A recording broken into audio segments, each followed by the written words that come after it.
Okay, BuzzCity is here with two more of the Cathedral Festival Organizing Committee. Nils Clausson, Theatre Coordinator, Karen Wilkie, School Library Liaison. So I guess we'll give the floor to Nils. Tell us what's in store for the 2011 Hats Off Theatre. We've got some really exciting theatre programs coming up for the 20th anniversary. We're kicking off with two shows on Tuesday night at the Artesian Theatre.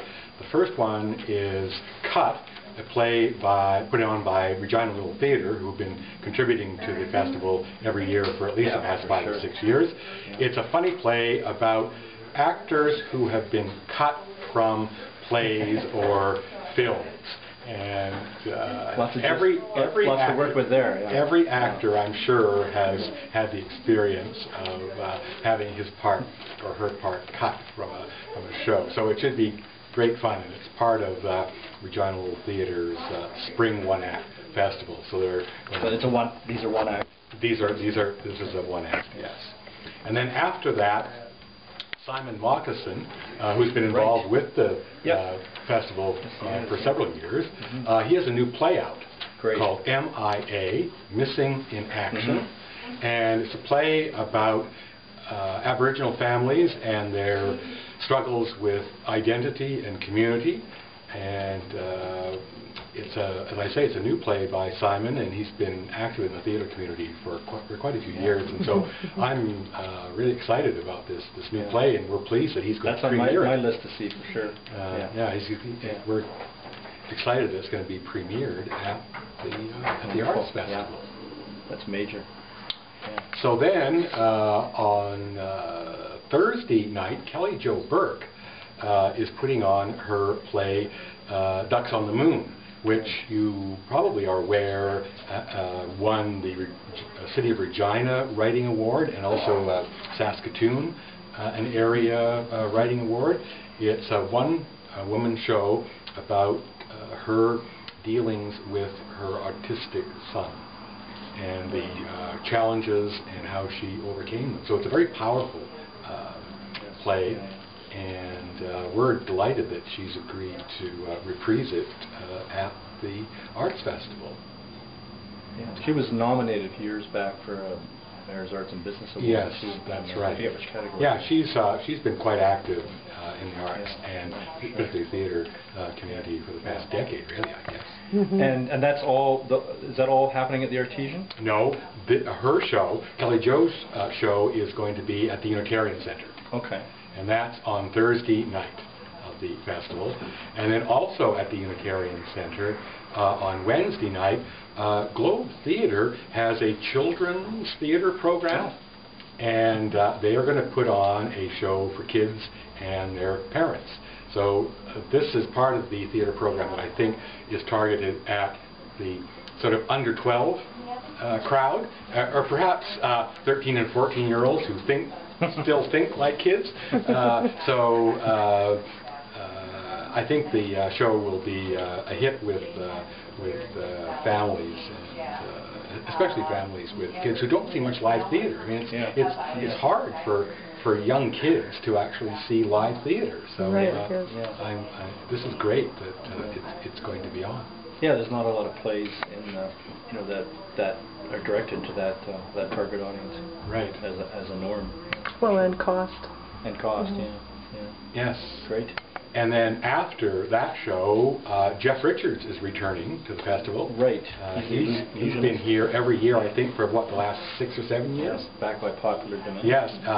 He's a mentalist and has a fabulous show. And he's becoming so famous that it's almost impossible for us to afford him at the Arts Festival, but he's agreed to return.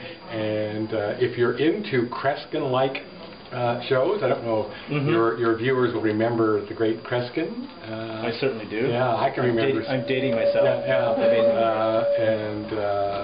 So he's Saskatchewan's answer to Kreskin. So if you like being amazed by that kind of a show, by all means, do catch him. I remember, I think it was the first year I was involved with the planning committee, he did a wonderful show in which he predicted the headline of the Leader Post paper for that night. And how'd that work out?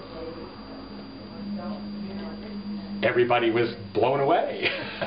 So word for word, or? Yes. And the envelope in which he wrote the headline of the Leader Post was on display in a sealed plastic or glass case at the Old Orange Cafe throughout the week. So people could go in and see it, and then when his show started, somebody took the envelope over to the theater and presented it to him. He opened it and read. There was the headline for the Leader Post that day. Do you remember offhand what the headline was? It was, I think it was, it involved death. Either somebody was killed in an accident, or it was tragic. In other words, it wasn't a feel-good story. And he actually predicted, I think it was at the Cathedral, where he announced that he was going to be doing this, that he had bad vibes, and that something terrible was going to happen. And yes, when somebody was killed in a car accident, or there was a storm, or I can't remember what it was now, but it was something that was not, a feel-good story. Well, hopefully he'll have better predictions for this year's festival. Well, how about the rain? We're going to have a sunny day? That's what we really want to know. That's right. Yes. Will the street fair have great weather? So what about Under the Big Top? Under the Big Top is an afternoon show, Thursday afternoon. I think we're going to plan to start about 1:15. And we have actually 4 schools in the neighborhood. We have Davin, Connaught, Holy Rosary, and the New Prairie Sky School. Right, and New Prairie Sky School. Right. Yeah, and I have one homeschooler who's volunteered to be in the show as well. I know some of the people involved with that. Yeah. So we've asked the schools to each, by whatever means, auditions or a talent show, to select some performers for us. And the 4 schools come and they sit under the big top, rain or shine. And these kids are very brave little ones that get up and play a violin or a keyboard or do some dancing. We've had skippers, we've had a hula hoop girl many years in a row. We've had someone who did yoga laughter with his grandma one year. Yoga laughter? Yes, grandma, and he got up and... Can you explain what yoga laughter? Well, they did some breathing exercises and then I think laughed it out, sort of thing. Okay. Grandma helped direct. We've had the martial arts demonstrators. And sometimes groups. And I think one school is planning to put in one of their choirs or one of their choruses. Lovely. So, and lots of, not necessarily air bands, but lots of duets that sing to Miley Cyrus or...